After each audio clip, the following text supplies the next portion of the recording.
Well, good evening, and welcome to another edition of my program, One Man Show. I'm your Z-Man, Z Zoltai. In the first segment, Joe Tait, an interview session that was conducted on the Monday Night Sports Spotlight radio program, and I co-host that with Tim Alcorn and Bob Tomaszewski. We'll talk with Joe about his start in the NBA as well as the Cleveland Cavaliers. In the second half of tonight's radio program, Boy Scouts and Cub Scouts, Heart of Ohio Council Encampment, fired up for scouting. Joe Tait and the Boy Scouts are all set. One Man Show is loaded and the computer ready to go. One Man Show starts now.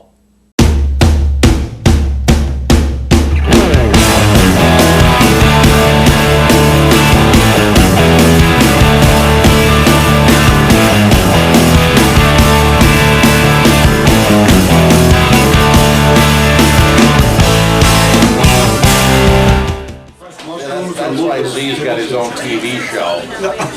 He can guide you through uncharted territory. I don't need a map for the veggie pizza, that's for sure. I have to say this, but seeing Joe eating that low-cal stuff, it just kind of reminds me of Ted Washington going to a buffet and eating cottage cheese. You know?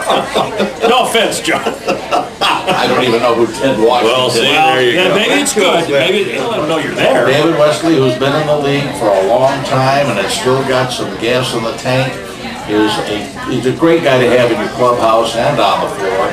He can do a lot of things well. A kid from Michigan State, Shannon Brown, is going to be an outstanding basketball player, and I think that Daniel Gibson from Texas down the road is going to be a very good basketball player as well. Joe, do you think it's just a matter of another year together?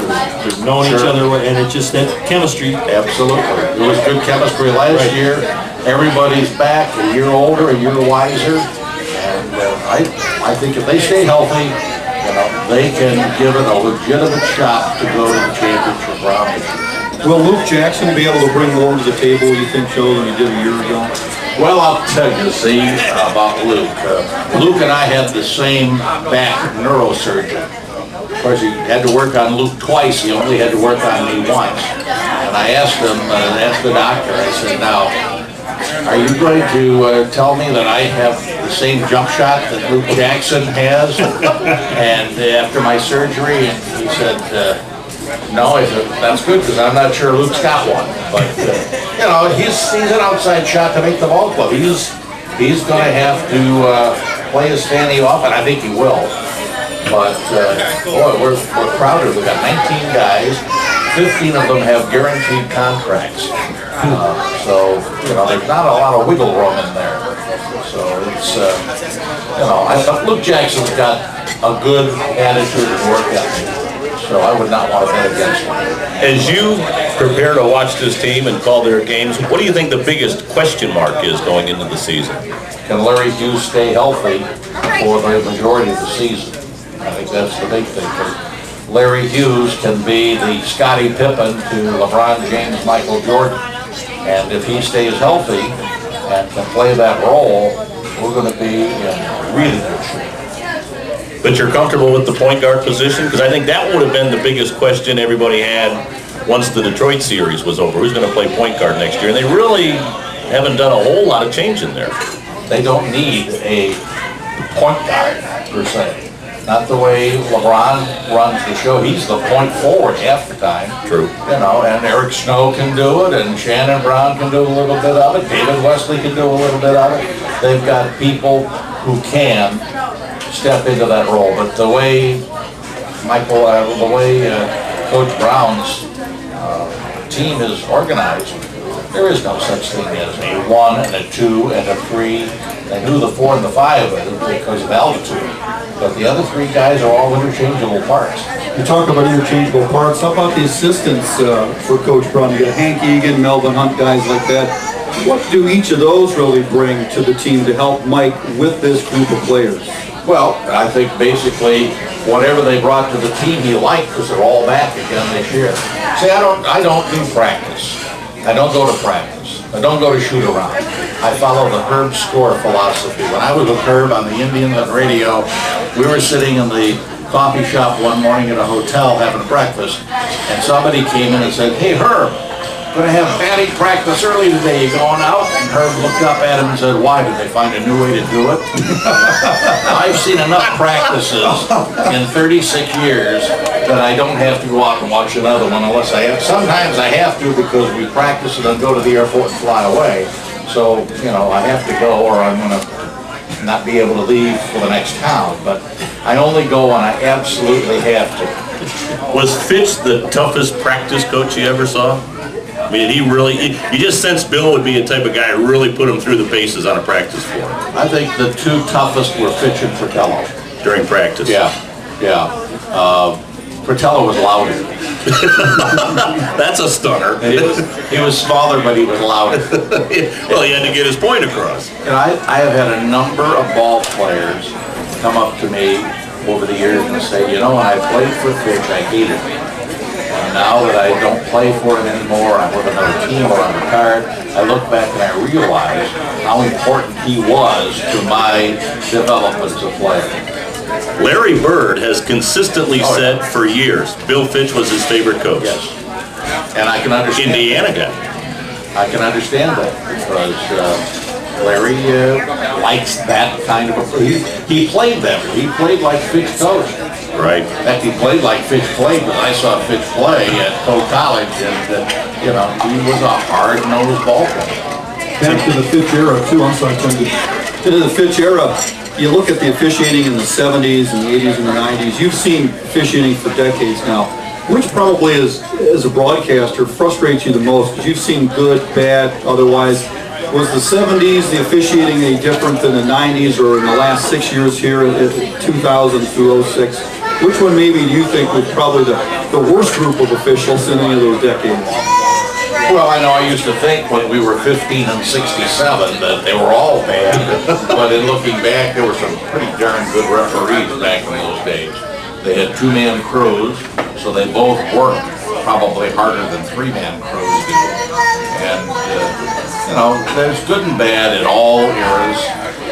They keep changing the rules, and Just had a question or two for Joe Tait, that we'd get Z-Man up and walking around with the wireless microphone. And Z, I understand there's somebody out there that's got a question for the voice of the Cavaliers. Well, we certainly do. We have Bruce of Sandusky, and I think he asked a question that's on the minds of a lot of Cavaliers fans.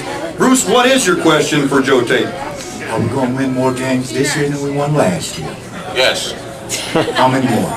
Oh, the follow-up. See, it's always the follow-up. It gets you up and then If Larry Hughes stays healthy, we'll win 10 more games. Now, what's your name and where are you from? I'm Jenny. I'm from Canton, Ohio. Oh, you made the trip all the way. Are you normally in Sandusky from Canton? No, my girl here is from Indiana. Oh, wow, so a little rendezvous here in Sandusky. What's your question for Joe Tait? Are we going deeper into the playoffs this year? Yes. Hallelujah. Positive here. Yes. If they stay healthy, I think they can play into the championship round. Are we going to win? If we get there, we got as good a shot as anybody. Hallelujah. Absolutely. Well, we're going to have to get her a t-shirt here too. Here we go. Cavaliers t-shirt for you. Thank you very much. Now, it seems to be the sentiment that's being echoed here. Are the Cavs going to win more games? You were in the Army.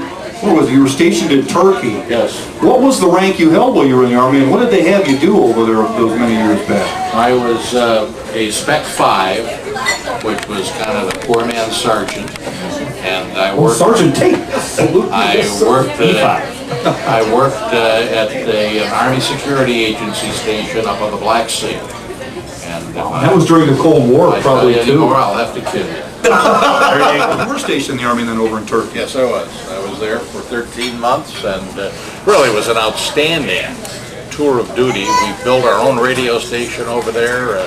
Wow. And had a 1-watt transmitter sitting on top of that. 1 watt. What is 1 watt? Is that a flashlight power outage? It's enough to cover the top of the mountain where our base was.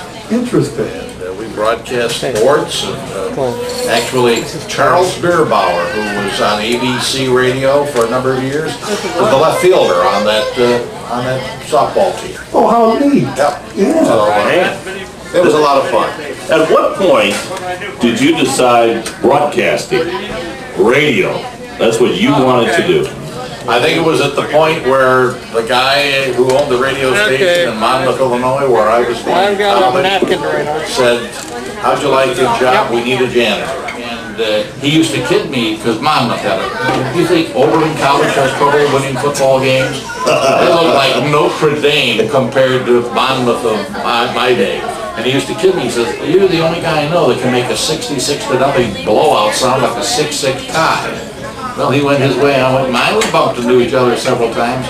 Then he became the coach of the Cavaliers. And Nick Milletti, the owner, said, you know, we got to find an announcer who can make a horrible basketball team, because they were well aware that they had a bad basketball team in their hands. And he said, we got to find somebody that can make this team at least sound like it's fun. And Fitch said, you know, I knew a guy back in Monmouth, Illinois, who used to make the worst football team I ever saw sound exciting. If I can find him, I'll see if he wants the job. I had seen in the paper in Terre Haute, Indiana, where I was working at the time, there you go. She's been at the bar too long. She thinks Valparaiso is right next door to Terre Haute. but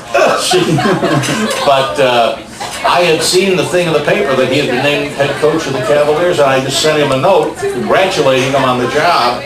And when he went back to his office that day, there was my letter sitting on his desk, so he knew where I was, called me up and said, you want to take a shot at it, be in Cleveland tomorrow night for the home opener, and if Nick likes your work, A lot of practice you got to. So And the rest they say is history. That's right, I came to Cleveland, and Nick Milletti liked my work, and hey, there we go. Well, Joe, too, all of us in broadcasting, we all get that spell, too, where we lose our voices, or our kids give us a virus, or we just get that stretch where our pipes go out. Now, you've talked about Grandma Jean's magic elixir. Yes, I carry it with me at all times. How does Tim and I get a little bottle of that to carry with us in case our pipes go out on the air sometime? You pay Jean a large sum of money. That is her home brew, and home brew is putting it just the way it should be. Every March, my pipes get a little hoarse. We do all those tournament basketball games night after night. And last March, I was just about at the end of the rope as far as the voice was concerned, and I asked Joe. Oh, you've had some of this. Well, no, I asked what was in it. When I heard the ingredients, I said, I'll just move on without it. Thank you very much. Now, Tim, was it the Tabasco sauce or the gunpowder that scared you off? Your little gunpowder in the elixir is not bad. It is quite the concoction. Yes, it is. Yes, it is. It's not going to have hazmat placards or triangles on it. No, but it probably should have a stamp on it from the state liquor control. Right.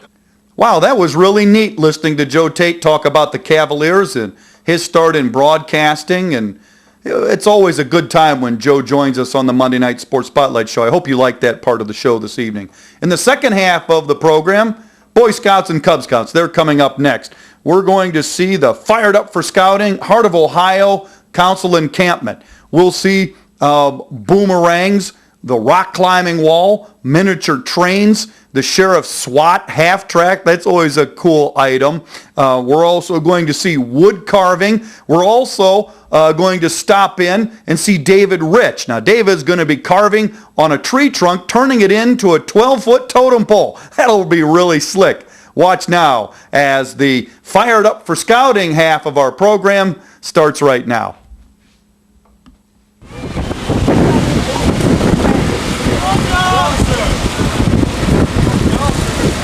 I came in late. The lightning bolts on the door, what do they represent? That's stolen vehicle recoveries with apprehension.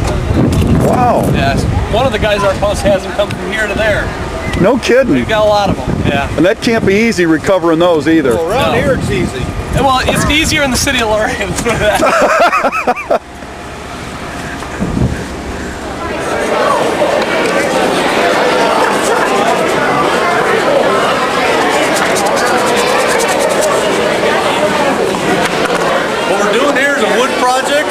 It's a Pinewood Derby stand. The kids can put their Pinewood Derby cars on. Basically 3 pieces of wood, run the screws in the bottom, and then screw down in the top. Simple project, but it's effective, and it gives them something to do with their Pinewood Derby car when they're all done. Now, how many kids this morning have actually participated in this particular badge I guess you could say, experience. And how long does it take for the kids here at this particular station to build a Pinewood Derby car? Well, we're not actually building the cars, it's the stands. Oh, okay, just the stand. It takes anywhere from about 5 to 10 minutes, depending on how coordinated the boys are and how their skill level. As to how many have gone through here, there's been a lot. Now, how long are you here going to be today? How long will you be working with the kids today, the Scouts? I've been here since 8 o'clock. Wow. And, well, we spent the night here. So my time is about done here, so I can go out and enjoy the rest of it. So I've been doing this wood project this morning from 8:15 till now. So. Excellent. Thank you very much. Okay.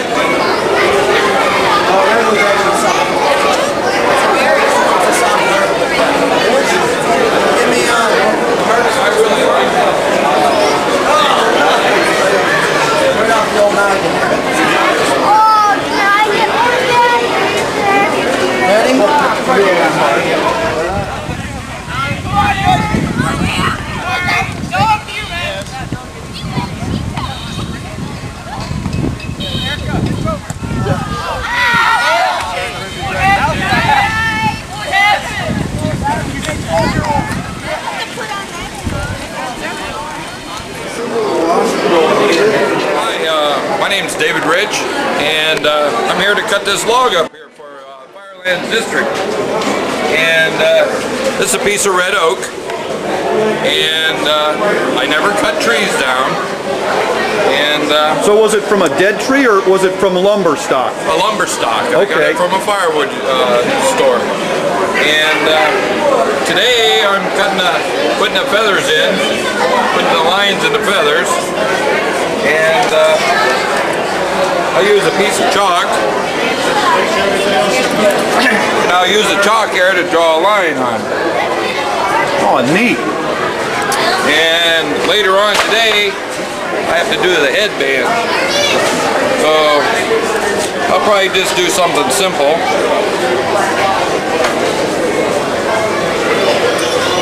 Something nice and simple. Then I'll use a tool here, this grinder. And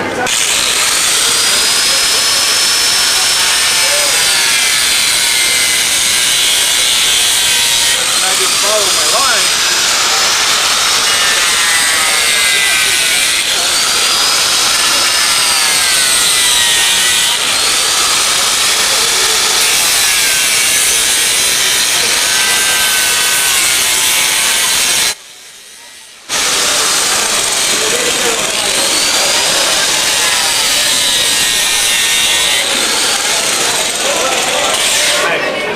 Of course, on the big things, on its nose and that, I got to use my chainsaw and chainsaw him up,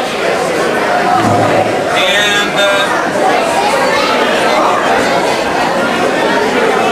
I'll roll him over here.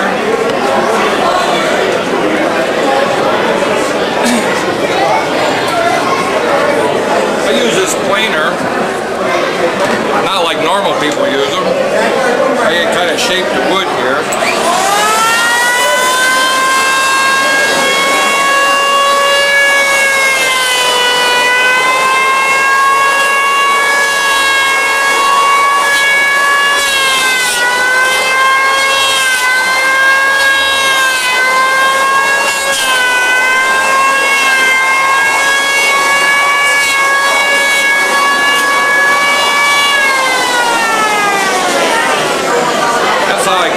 Get it pretty smooth.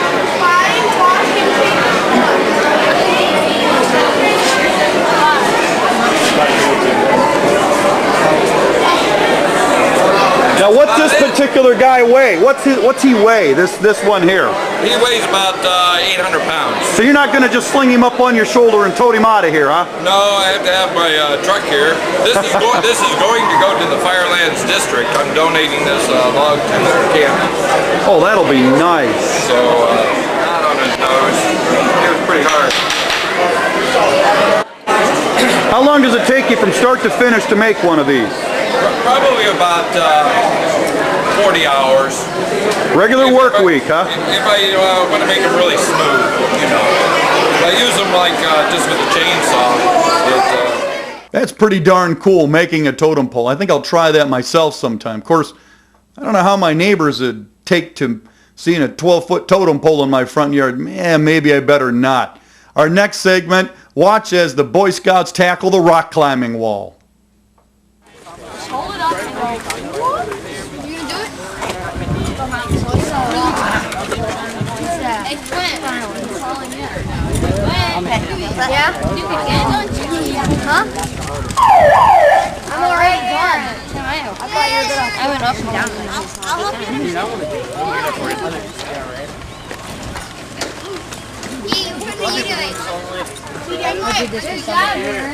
These are so Hey. I don't know. 13? No.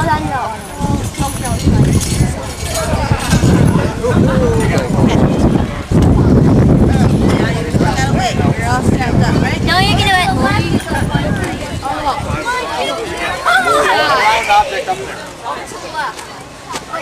Stop.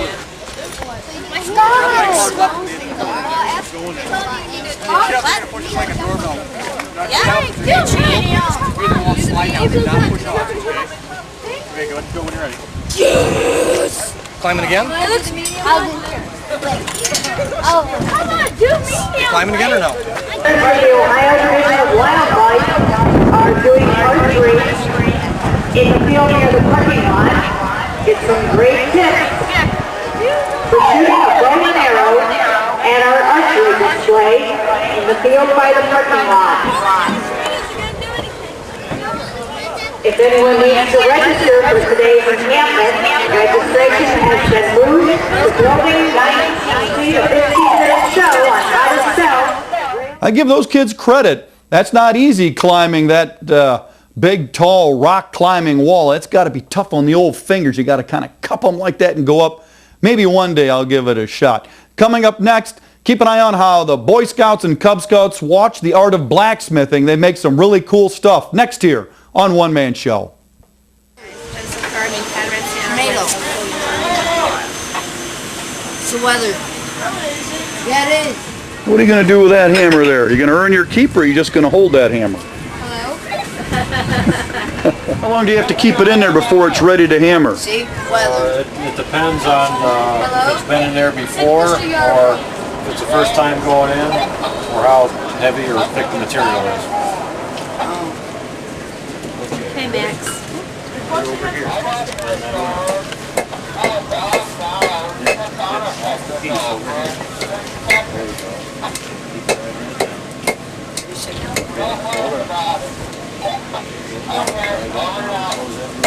you.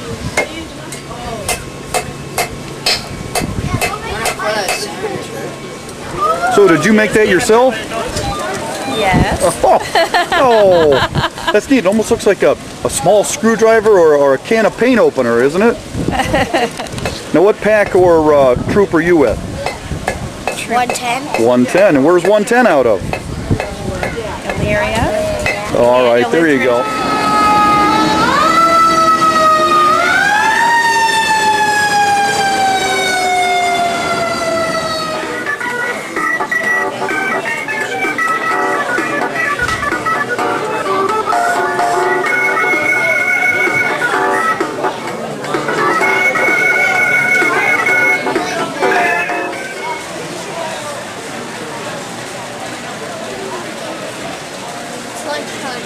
It's Ben.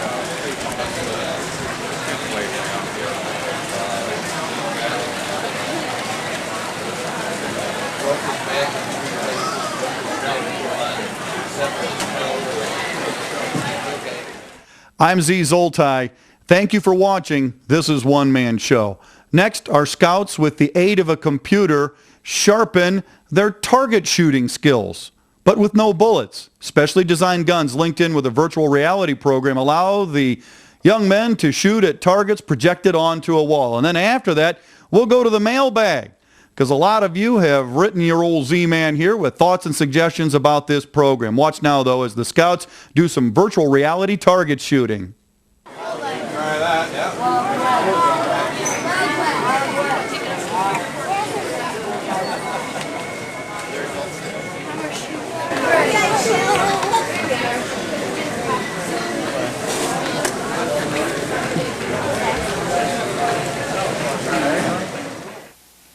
it's just terrific, too, that a lot of folks every week here on One Man Show, they'll write me at the post office box at the end of the show. They'll send me postcards from Akron and all kinds of letters and well wishes from people. Get a shot of it there. You can see where people write your Z-Man here with all kinds of stuff. Here's one that, thank you very much. This was one as far as a card that goes for Valley Forge basketball.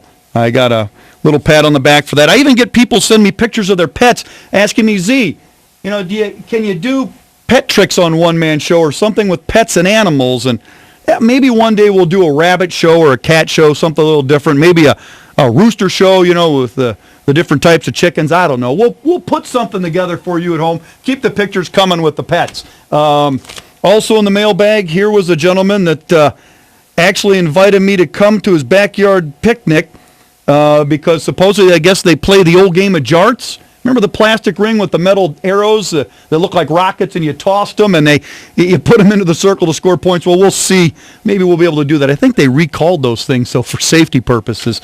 Also, I got a card here in the mailbag from a gentleman in Parma Heights that just loves the show, and he says, Z, can you ever do anything on fishing? So, you know what, Matt? Your wish is my command. We'll work something out here where we can, if the ice freezes over, we'll do ice fishing. If not, we'll do a little fly fishing in the Rocky River. How about that? And also in the mailbag, here's one here. Hi, we spent the afternoon in Soho in New York. Didn't get a chance to watch One Man Show. Set the VCR. Loved your episode on geocaching. Oh, how cool is that? And, of course, they sent me a kind of an older postcard. Still has the World Trade Center on there. Here's a gentleman in Strongsville. He liked the episode. His mother-in-law said she had seen the episode on model railroading done with the Strongsville Historical Society. That's an episode that's in reruns at different dates and times. It's still a favorite of mine, too, on model trains. Well, here's a card from a woman that asks, are you single? Well, we're not going to turn One Man Show into a dating service, but in the mailbag each and every week, there's all sorts of things that come in. People request copies of the shows. That's nice, too. But it's just nice to get words of encouragement that you like the program, suggestions for shows. We did have one other card I thought was interesting. It actually has the Pennsylvania Turnpike on it here, and it's a lady in North Ridgeville, lives over near the Olmsted Falls border, said, Z, could you do something on ice carving and ice sculpting? You've done it on dog sled racing already. And she gives me some information about Aaron Kostick down in Broadview Heights. And you know what? We're going to do that. Just before taping the show here tonight in One Man Show Studios Central, I contacted Aaron Kostick, and we'll shoot some of the footage. And at a later date and time, we're going to have a show on ice sculpting and ice carving, as well as highlights from the ice carving and the ice festival on the square in Medina. That'll be a really slick show, too. But keep the cards and letters coming. Thank you again for watching this edition of One Man Show High School Playoff Football. Stay tuned in, because each and every day and night that you're watching this program, mark the times, I guarantee you, there'll always be a new show when you least expect it. Good night, and God bless.